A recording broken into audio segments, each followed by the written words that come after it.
Let's go.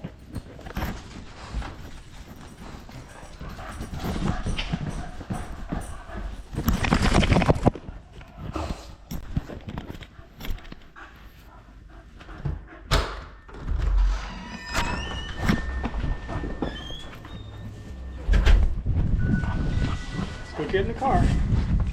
Come on.